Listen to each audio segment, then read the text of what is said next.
Hello, and welcome to Ditch Witch Diaries. This is just me today because we are talking about tarot and we are talking about the Chariot. So exciting. So let's just get cooking, good looking. Tarot the Chariot. And this picture is wonderful, but I can tell you right now that it definitely harkens back to the older tarot Chariot and that we're going to see much more of. So let's just get going with the origins and the evolution as we normally do, because after the lovers comes the triumph of chastity. However, other decks, like they talked about the chariot being about fame, not chastity. So this could be about like after the lovers, but I really don't go that way with this for sure. It's definitely bespeaks fame, a parade through the streets. In fact, some decks show this aristocratic parade through the streets with Bianca Maria as the Duchess of Milan. So some of these early decks even showed a female pictured as a charioteer. Not many, though. But what we do know is that it was always the chariot. It didn't have a transformation in its name, nothing like that. However, there was a ton of variety in these older decks. Like I said, some of the older cards were a woman, not a man. And then the charioteer does morph into the prince or the king immediately. So that's like a kind of quick thing that happens. There's a little bit of juggling with gender, and then immediately it becomes a man, and then it's a king, and then we will see how long, a long time. So I would say most, maybe not the older ones, they feature the canopy. Some don't. Even today, we're going to see some other decks that don't show the canopy. However, there is, the canopy seems to be like an important idea as well. Up until very recently, there was a chariot. The chariot was always pulled by the two horses. So not by the sphinxes that we would later see, or the horses with the head of a lion like our lovely AI in the beginning decided to show. And there's even an early deck with swans pulling the chariot. The chariot, the Tarot de Marseille, it stayed the same. The chariot in that deck stayed the same for 400 years. It was an armored king with no reins, a box chariot that was being pulled by two horses. Sometimes the horses were different colors, and sometimes the horses' reins were different colors. So we'll see that too. Our friend who we know did a lot of work with the tarot, Eliphas Levi, he changed the horses to sphinxes, and he adds up all this Masonic symbols. And by the time we get to Antoine Court de Gébelin, the chariot is described as Osiris triumphant. So this is a picture, a queenly picture, and I think that there is a box over her. In fact, I can see the four spires if you look closely. So some of these pictures, even though you may not think they have like the box over them, and this even has winged horses. Very interesting. Here's another one, and this is kind of like the princely idea of it. So it's got like I guess there's like a deal with the red hat and royalty, whatnot. So this is, it's changed to a he, and he is morphed into a regal character. And we see this, it's obviously the king for sure. So this is a very typical chariot. Here we have a king again with one horse, and he has reins for that matter. One rein at least, with one horse. Very interesting charioteer to be sure. Here we go. And this is kind of like, we're going to see a couple of these, but this is kind of like, excuse me, the Tarot de Marseille, like this kind of situation where even the odd looking wheels, how they're moved in different ways, that's kind of an odd thing, but this is kind of what it looks like. See, and then we see the wood block print of that, which was for the common people. So they had these nice decks of tarot, but then they had these wood blocks that were colored in. So, and we can see though that on the crest, even like, so look, see on the crest here, it says VT, on the crest here, it says SM, and then we have NR. So this is another kind of the same idea here. And we do see that instead of the horses being looked at as different colors, we see that now the reins on the horses or are different colors, not the reins, whatever, the bridle, thank you. And then we get to, I think this is levies. So this is where the sphinx, the sphinxes kind of came about, and we kind of look at if you'll notice the insignia or the crest, that's going to remain as well. We see the canopy with the stars, that's going to remain as well. And it is a king. So what is in a number? We've come to the beautiful number 7 right now. Lots of people love number 7. So, and also I want to note right now that this is some people break, I've kind of hinted at this before, but some people break the major arcana into parts in various ways. And one of the ways is by these 7s. And so this card would be the end of the worldly series if you're going to break it in half. And it kind of feels that way for a lot of reasons. We're going to talk about how it's the pinnacle of kind of this worldly idea here.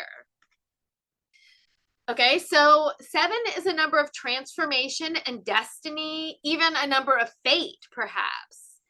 In the Bible, and we talked about for number 6, we discussed how some people look at number 6 as an act of completion in the Bible, but really I think that 7 is the number of completion, because God lists 7 days, and on the 7th he rested, and even resting is the act of completion. So this is kind of the act of I am done. Alchemically, there are 7 stages of transformation. And the number 7, it's a lucky number for a lot of people. A lot of people like it for luck. A lot of people use it for luck. It's you can get the most rolls of the dice of 7 than any other number. It's about introspection and inner wisdom. It's also a prime number. So let's look at all the 7s possible. 7-fold law of divine harmony, the 7 main chakras, 7 wonders of the world, 7 rainbow colors, 7 days of the week, 7 periods in a periodic table. So, and I talked about this already, but some say that this is the end of that worldly series. And we're going to jump back to this because really there is something a little bit to that, because things are going to shift. So 7s are challenged to maintain balance between material and spiritual forces. And that is kind of something, I don't even know if I talked about it, so let me just throw it out right here, is that, you know what, I did talk about it, is that there's a lot of like things where the charioteer stands like in the balance between these things, and that's in part and parcel to it being him being number 7. And I say him because it is a him. And but in these regards of the balance, a balance between earth and spirit, he is 4 plus 3. So 4 is obviously the number of earth, stable, grounded. 4 legs of a table are stable, right? So and then plus 3, which is considered the kingdom of the spirit. Think of like the Trinity, things like that. Triqueta. So 7 is tasked to find the Holy Grail and return back to the universal whole. So we see him off and running. And I love this AI picture, right? Because there's actually AI has decided to add another horse in this mix, which is hilarious. But we're going to get going with the correspondences here. And in Arabic, it's an Arabic number, it's 7. And in the Roman number, it's V11. So the Romance titles are Victoriae Premium, Il Carro, Le Chariot, and La Corazza, sorry.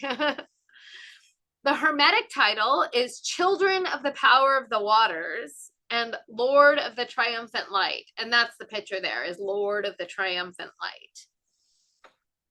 The planet is Cancer, and that's going to play out a little bit. We're going to get excited about that a little bit. The Hebrew letter is Chet. And sometimes that's Het too. Like it's, I don't think there's a difference, but it goes for both. So we're going to say Chet because the English equivalent is the Ch sound. So the chariot, again, the animal that it's associated with be, of course, the crab, because Cancer. Sphinx, of course, because Levi put the sphinxes on there, right? The turtle, the dog, the horse, the rabbit, and the beetle. The plants associated are anise, comfrey, cypress, lotus, olive, parsley. And the incenses are amber, camphor, labdanum, and onycha. I don't know. Horrible pronunciation. The rock and metal is antique silver as opposed to shiny bright silver. Amber, again, because amber can be both an incense or like a scented perfume even, and a rock. I have both in my collection. In fact, let me, I'll just cut this out and I will show you. Okay, so this is, in fact, let me stop the sharing because I want to show you this right now. So this is amber, and this broke, unfortunately. It was so sad because it is such a beautiful piece too. But you can see there's like stuff in this. This is amber. I don't smell it, but it's amber. This also, right here, these two are amber as well. Okay, and I use these in perfumes and incenses mostly. So there you go. Okay, so here we go. And then the other rocks and metals are chalcedony, emerald, and sapphire. The colors would be, of course, we're back to the amber, that amber brown or dark green, or also some rich browns as well. And this is our Rider-Waite-Smith tarot card, the Chariot. So let's just look at all the symbols that this has to offer, right? So first, let's look at the star, the canopy. So he has a canopy and the stars, and it said that this forms the entire universe above him, that's symbolic of the entire universe. Perhaps that's his universe that he's created, right? And then the charioteer. The charioteer in this card is said to represent the subjective conscious of a person. The crown on his head is filled with Masonic symbols. So there's a symbolic symbol of the sun, which is supposed to be exuberance and bright and stable. And then there's also apparently like moon symbols. I see the moon symbol in his shoulders, okay? But the moon is passive, severe, and like I said, these two are the waxing and the waning crescents that are on his shoulders. So this is where you see that balance. So it's in between the waxing and the waning, and it's between happy, or you could look at it as happy and either happy and sad, or a balance between growth and decay. I've heard other people also talk about it as the Urim and Thummim. Okay, so what is the Urim and Thummim? In the Bible, the Urim and Thummim is,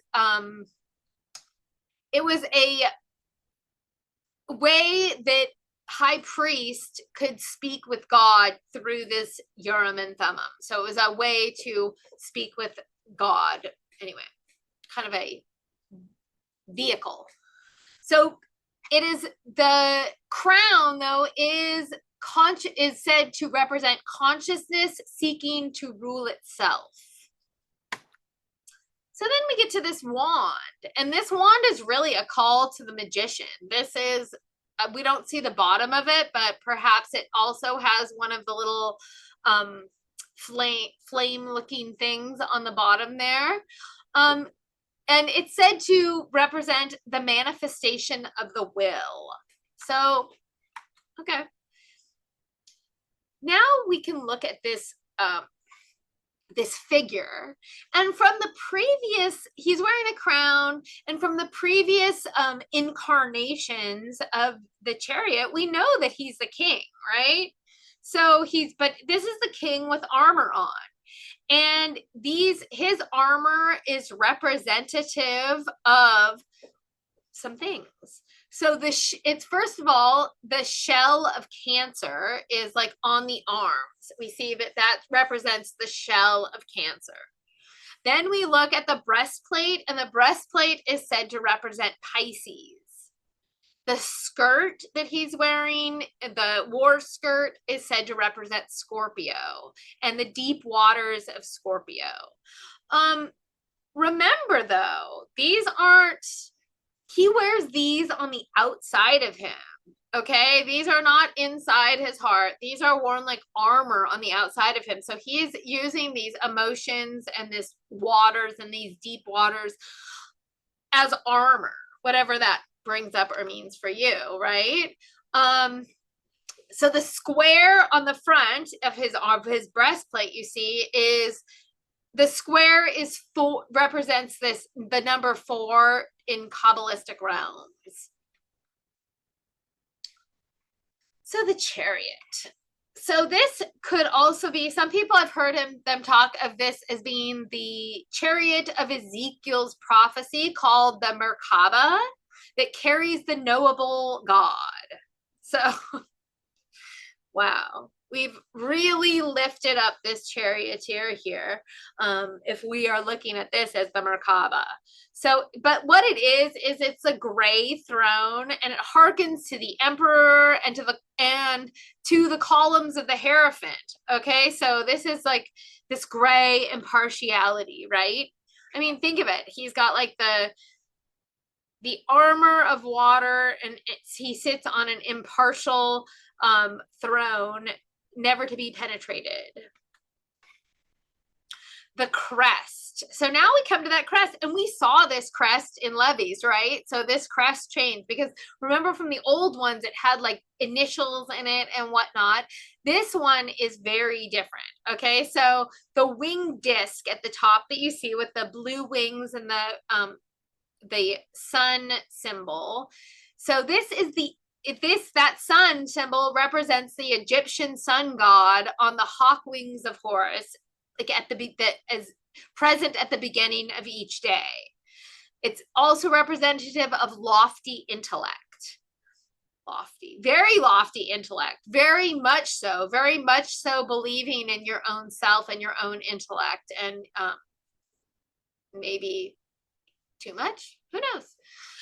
Below is the symbol of the lingam and the yoni that you see. That's what supposedly it's said to be. Kind of looks like a top to me, but that's what it represents.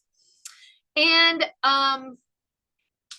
again, like things that are not inside him or not a part of him, but adorn his kind of place, is the Lovers. So now he takes this like Lovers card from before and puts it on his as a crest, right?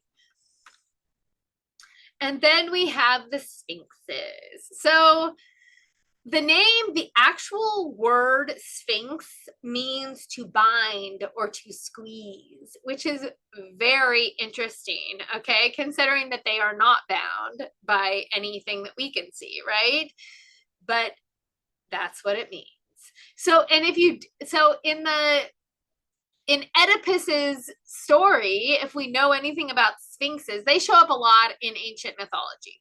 So this is not just the only story about the sphinx, but the sphinxes are known to be vicious, okay?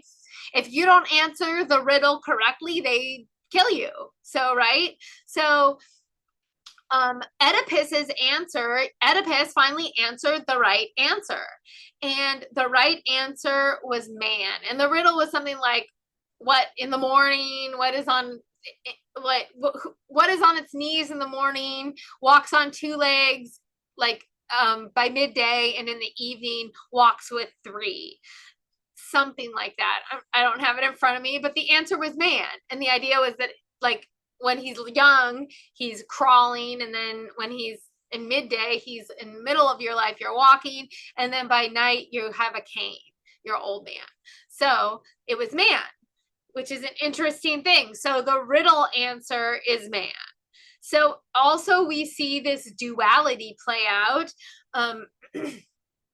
that we hearkened to before in the Crown, this idea of happy, sad, growth, decay, stuff like that. This it's black and white duality, and we see that again in the High Priestess, the pillars, like, so the black and white as well, the balance of duality, right? These also become pillars that you must pass through, okay?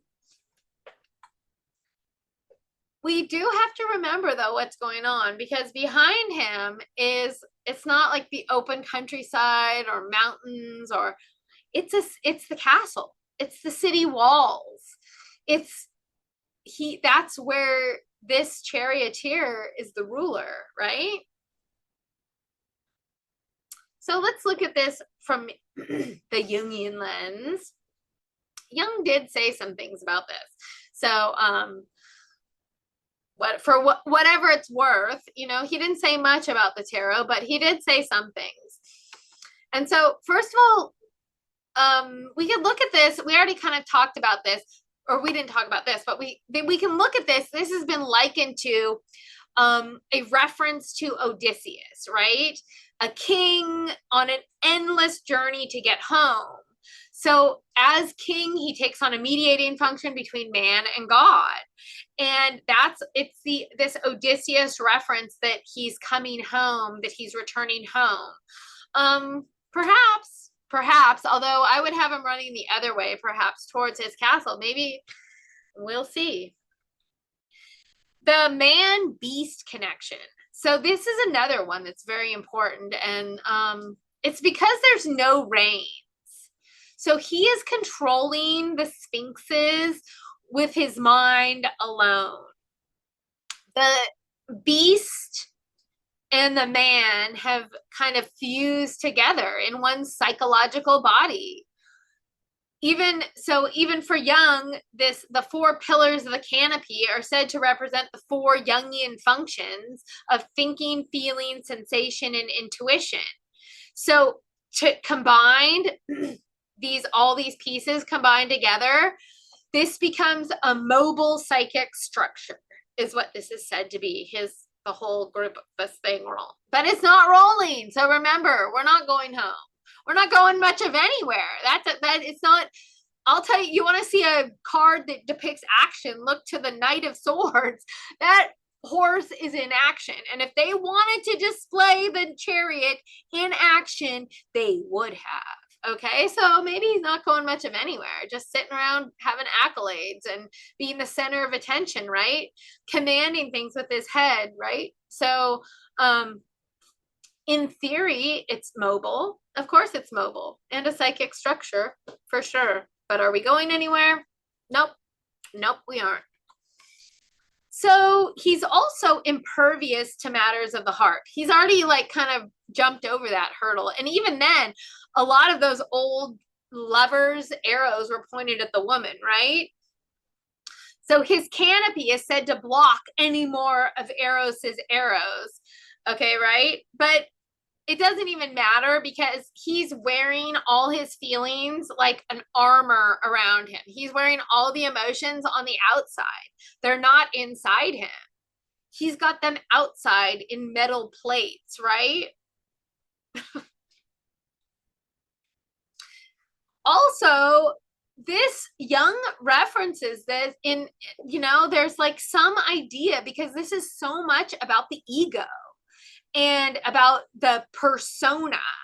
Okay, so this is what this card represents, the persona for Jung. So how do I even go about this? He now has victory over the woman, even though he may have already been hit by that arrow. We don't know. He doesn't know, right? Because his typical ideas of power over everything with sheer force of will, while he's blinded to the arrow that he already bears. That's like a fabulous kind of idea. So filled with ego and so unaware. Which is a very interesting spot to be in indeed, right? It's good to, there's a lot of things that you know, a lot of things you don't know, you don't know. And then there's all this huge body of things that you don't know. And I feel like this is like, you're like thinking that you know everything or that you've got a handle on this and you just don't know, right? But he does, right? He fancies himself above the instinct and able to ride roughshod over his own goals, to his own goals and his end.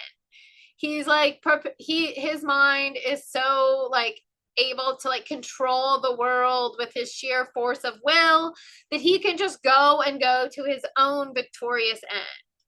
It's a little hubrisy, right? This kind of thinking, leads him to feel as though he's transcended the limits of humanity as his king. So it really puts him in this center space between talking to God and to between God and man, right? And I know I said that I wasn't going to like talk about this again, but this is the final one. Maybe. I can't promise that. But because this is the culmination of the worldly set, I'm hoping that we can kind of, I know that there's one coming up that we're going to have to deal with for sure. The devil is going to have its due. Okay. So just get prepared for that discussion on power over. But this is in this worldly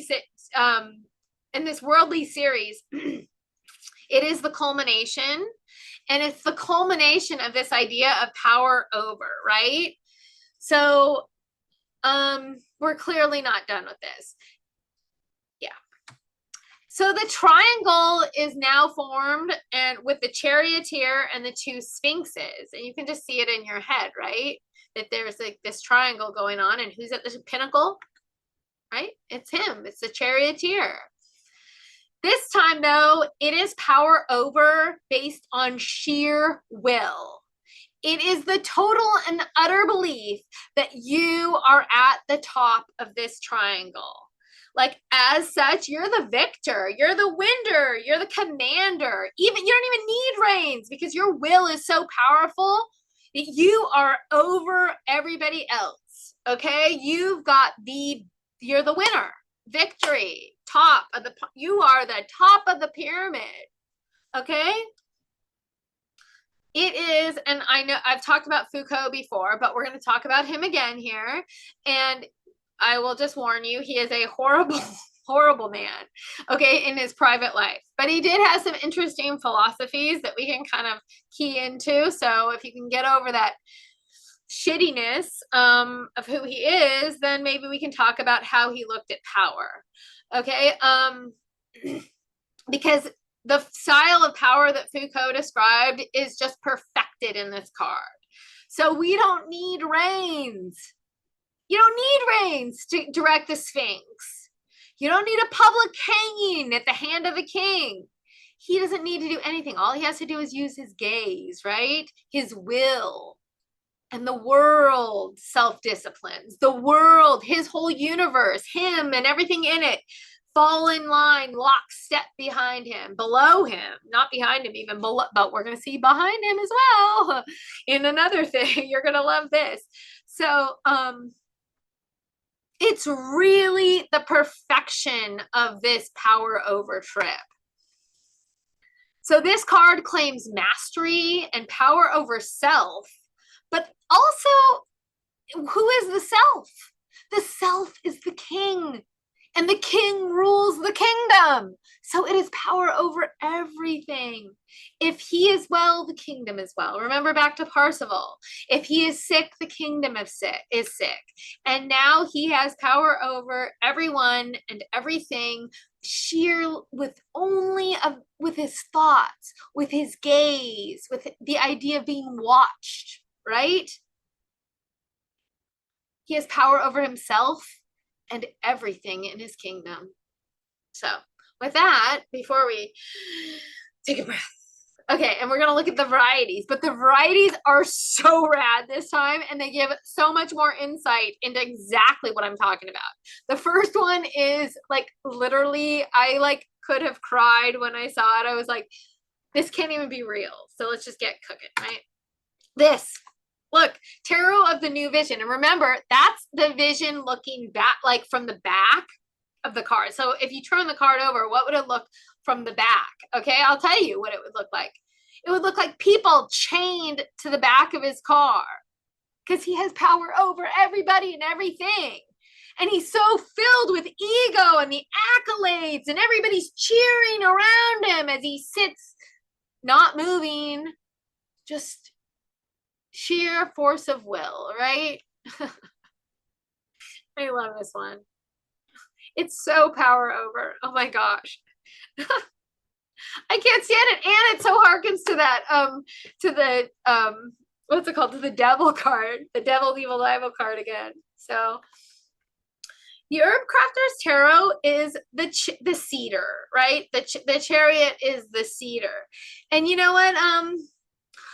You know, I have to think sometimes applying plants to astrological signs or it can be a stretch for me. And I know with the Herb Crafter's Tarot, there's a different bent, and it's definitely a motherly, wholesome, for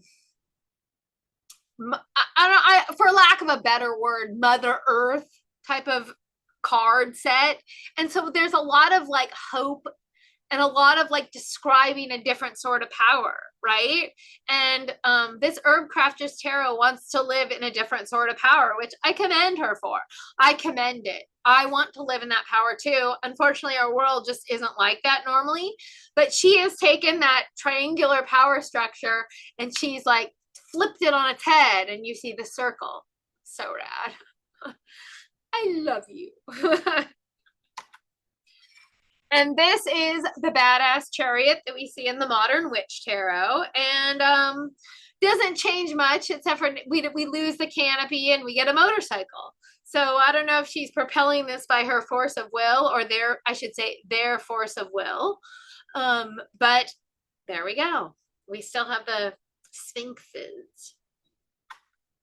The Spellcaster's Tarot is very fanciful. We don't even have a charioteer here. We have a lotus, who I guess the idea is lotus, like no mud, no lotus. So the lotus like comes and like every night it like comes from the mud into the lotus, right? So, okay, it's not my favorite depiction, but. And then Hanson Roberts. And we all know that I use this deck primarily because of its size, because it's a rad size. Okay, I love those, the ones you can shuffle like cards. But this is, you know, I mean, we have it's not the actual canopy, it's in the actual arc of the world. Maybe it's a canopy. We don't see the 4 posts though. But we have a lot of the symbology, except for that we lose that fez that he's wearing, maybe hearkening to the, what is the word I'm trying to think of? Freemasonry, because we lose the masonry symbols on the crest in favor of the yin and yang symbol, which harkens to that balance, right? We talked about that, the balance and of different things that he's doing.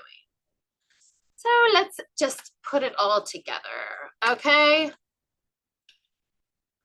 The card's motionless. Okay, I'm just gonna say it again. He's not in motion. So this is motionless will. Nothing's moving in this picture. The chariot is still. The only thing in motion is the will, in theory, right? It could also be that the persona at the top of the pinnacle doesn't need to move anymore. Okay? The exertion of will and power requires no movement, no beheading, public beheading. It's the perfected. It is perfected in their mere presence. The force of will is merely their gaze, their power to watch, their power to watch over everybody, and it chains us. Like, remember that the New Vision Tarot, like it chains us. So in this card, like, where do you see yourself? What does the other cards around it say? Are you the charioteer, or are you those that are subject to the will of the charioteer? Okay.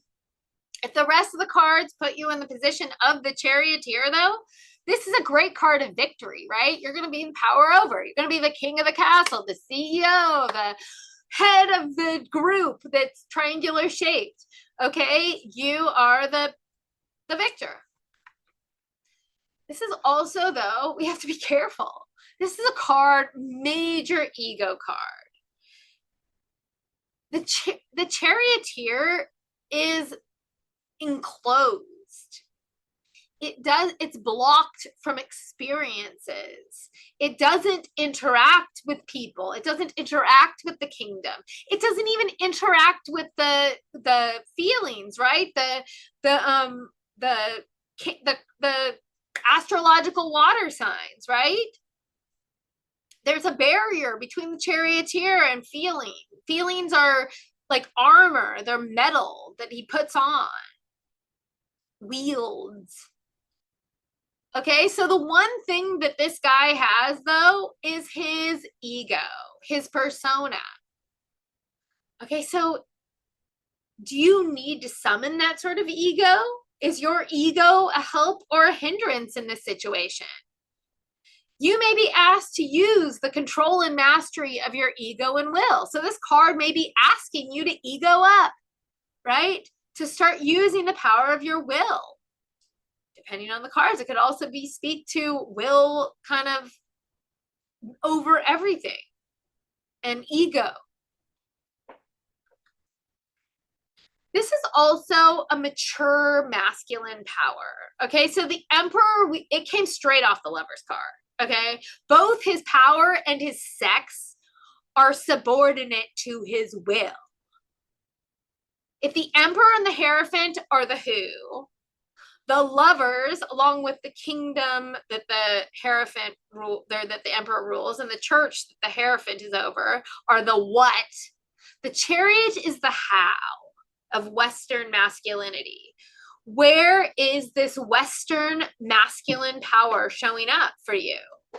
Okay, where is this in your life? Is it positive? Is it giving you the victory that you want? Are you the victor, the victorious chariot here? There's also this odd connection that I think I need to throw in here. And is that this card is tied to speech. It's the verbalization. It's a card that's tied to speech. And so the power of speech is often tied to male power. Remember, like Adam in the Lover's card had the power to name things. It's a logical power. It's practical. It's logical. It's the power of speech is also tied to modern forms of power, right? It's the power to make discourse. It's the like, have you ever heard knowledge is power? That is this speech power, the power to name things. Okay, the only thing that hedges in this power in the world is resistance. And where you see this form of power, you will also see resistance. Okay, so you have to ask this. Are you constrained by this limitation of speech and this limitation? Do you need to show resistance? Are you thwarting resistance in your life? Okay. Do you need to wield power over? Or does the Chariot call you to resist male control and mastery? It's all over this card.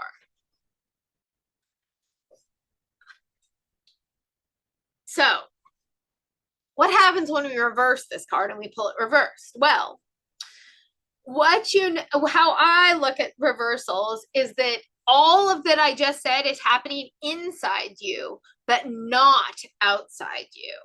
And some of these, like I said, we have to twist our head around and focus purely on the not, but we're going to go both ways.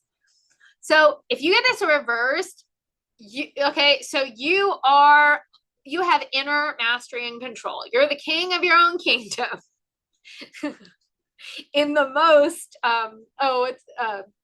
Seinfeld sense, right? Are you the master of your kingdom? So you likely have a lot of internal ego on the inside. You think a lot of yourself right now, right? You have a lot of inner ego. The only issue is that it's not translating to your outer world. You're probably really ineffectual right now. Nothing you will comes to pass. It will cause you tons of frustration if you don't get your ego in check. This is and it builds. Okay, this is a bad buildup to be completely feel like you're the master of your domain inside and completely ineffectual outside. This kind of thing could cause disastrous results, like in the real world, like real bad. So you really have to look and check what's going on if you get this card reversed. Okay, and that's it. Here are the sources. Take a picture. There's a lot today, and that's it. Let me stop sharing. Thank you so much for joining me on this amazing trip with the Chariot, and I will see you at the next Ditch Witch Diaries.